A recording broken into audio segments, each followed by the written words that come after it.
Hey, good day today. I am doing a quick video today to talk about fine-tuning your focus on your lenses.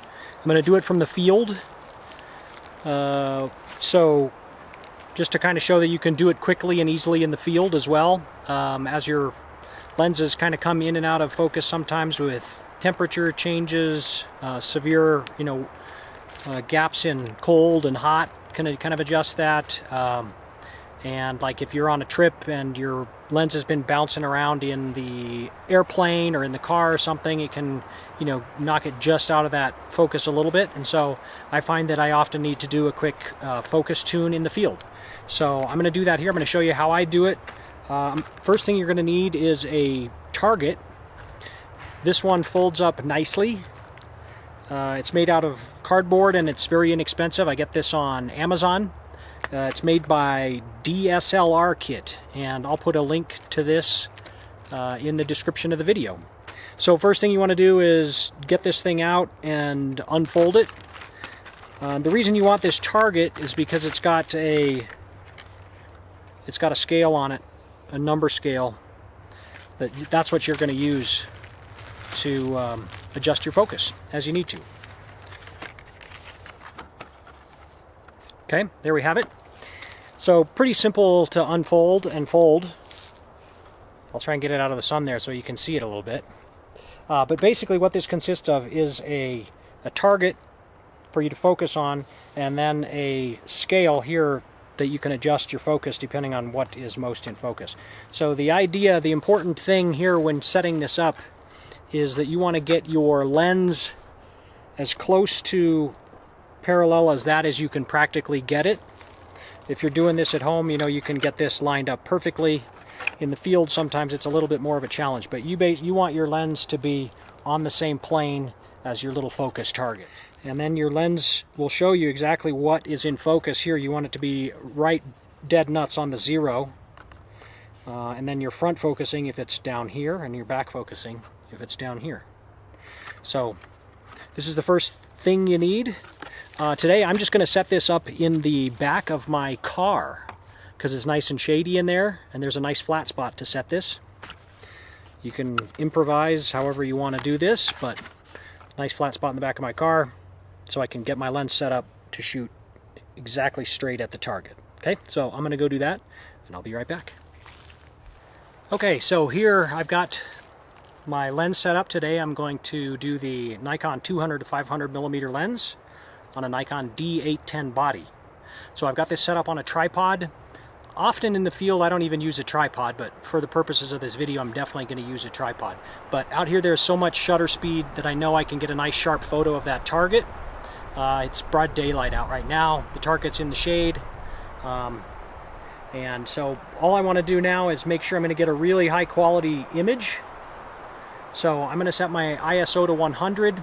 I'm actually going to just go all out and set exposure delay mode on my camera, which will delay the shutter after I've pressed the shutter release. It'll wait 2 seconds and then shoot the photo, so it'll be a super sharp photo. I use that mostly just during landscape photography, but that'll make sure I get a nice vibration-free image. I'm going to turn vibration reduction off on the lens. And I'm going to shoot the lens wide open. Whatever lens I'm fine-tuning, I want to shoot it wide open. In this case, it's f5.6. So you're going to want to go to your single servo autofocus mode, and or use your back button if that's what you like to do. But so at this point, we're going to just take an image shooting straight at the target, parallel to it. I'm going to focus right on the target with my center focus point, which is a nice cross-type, very accurate focus point.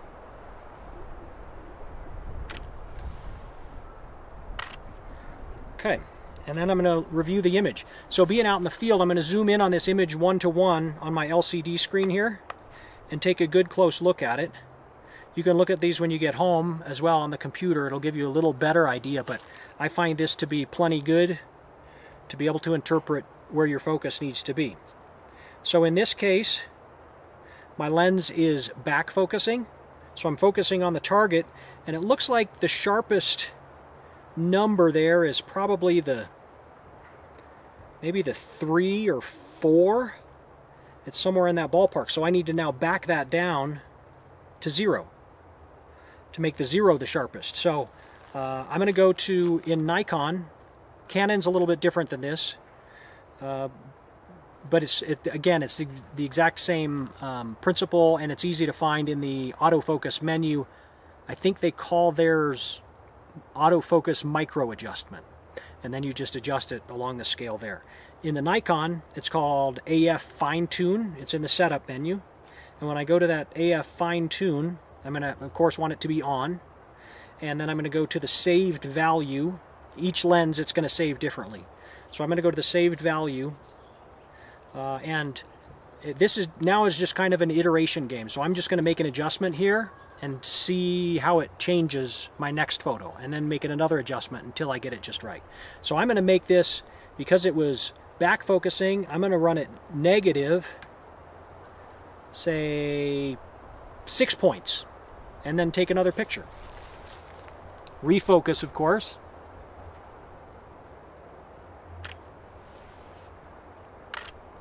And then look at it on my screen. Zoom in at 1:1. And it's definitely much better. We're on the right track, but it's still not perfect yet. So now I would say the sharpest is maybe between 1.5 and 2 on their scale. So I'm going to do the same thing I just did with going to AF Fine Tune, saved value, and then I'm going to bump it down on the scale to make it focus forward. Maybe another 6 points. Let's see how that looks. Refocus and shoot a new photo.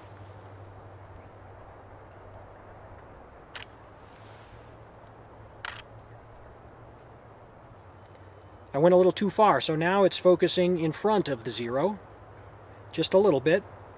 So I'm going to back it down, go back up on the scale,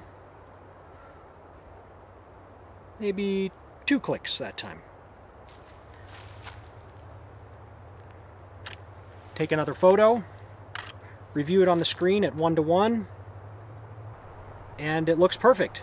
So now I'm done with this lens at 500 millimeters. So zoom lenses can be a bit tricky.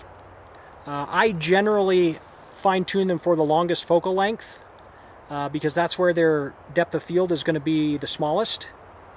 And but I will test it again at maybe like 350 millimeters and just make sure it's not totally out of whack. If it's really far out of whack from the 200 to 500, if there's a huge disparity, then you need to send it in to Nikon and have them recalibrate the lens. But generally I find that there's a little bit of fluctuation if I'm shooting at 200, 300, 400, 500. They're not all going to be exactly the same fine-tuned focus. But Nikon only allows you to tune your focus at one focal length. For me, the most critical one is almost always the longest focal length. And that's where your depth of field gets really small, you know. Only like at 500 millimeters here, I'm shooting at maybe 15 to 20 feet away from the target, and my depth of field is only like that much. So I can see how, you know, that's a pretty small depth of field, so I want to make sure that's real critical. Whereas at 200 millimeters here, you know, I'm going to have a lot more depth of field. Okay, so at this point, I'm done with my focus fine-tuning. I tuned it at 500 millimeters. I knocked it down a couple of times and brought it back up, and now my 0 is the sharpest number on the little scale, and I'm confident now that my focus is right where I want it to be. One thing to note is if you do this a few times, you're going to notice some variability, and focusing with phase detect is there's some variability just built into the system. So it's never going to be perfect. It's never going to give you absolutely consistent results. Even with the best cameras in the world, they're just, the tolerances are really, really tight, but there's still just a little bit of variability there. And so you can expect, you know, if you're adjusting it and you just can't quite get it to be right every single time, that's normal.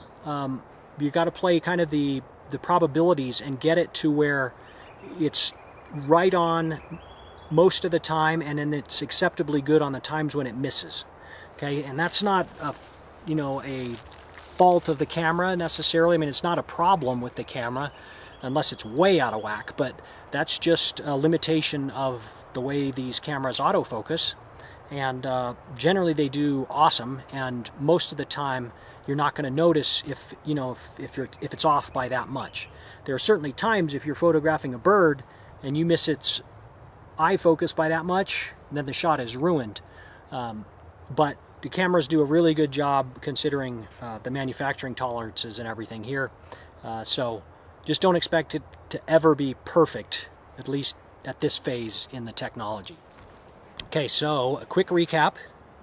When you're doing this, whether it's in the field or in your studio or whatever, set up your target and set up your lens perfectly perpendicular to it. At the same height. You don't want to be shooting down on it or up on it, so get it perfectly perpendicular to it. Set it up at a focal length that you're expecting to shoot your subject at, or at a reasonably close distance, close enough that you can actually distinguish the depth of field.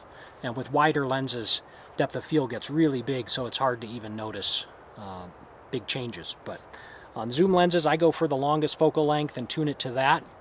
I like to shoot it, make sure you're shooting at a low enough ISO that you're getting really good image quality, and you can tell the difference in sharpness between the scale on your little target. So get a really nice image quality. Settings, whether you need to use a tripod or you can handhold that, kind of depends on the light situation and your hand-holding technique and all that kind of stuff. But make sure you can get a sharp enough image that you can read it on the back of your screen. And then just iterate, make little adjustments and notice the differences, and then kind of work it back and forth a couple of times until you're confident that you've got your adjustment dialed in to its best possible spot. Always shoot your lens wide open at its widest aperture, and yeah, that'll make a big difference in your photos. So thanks for watching. Please subscribe to my channel if you haven't already. And also check out my app if you haven't already. There's a link to my app in the description of this video. And it's not necessarily photography related, although I feel it kind of is. But check it out. I'd appreciate it if you'd give it a look. And if it's something you'd use, maybe you'd buy it. That'd be cool too. So anyway, thanks for watching, and I'll see you in the next video. Have a good day. Bye.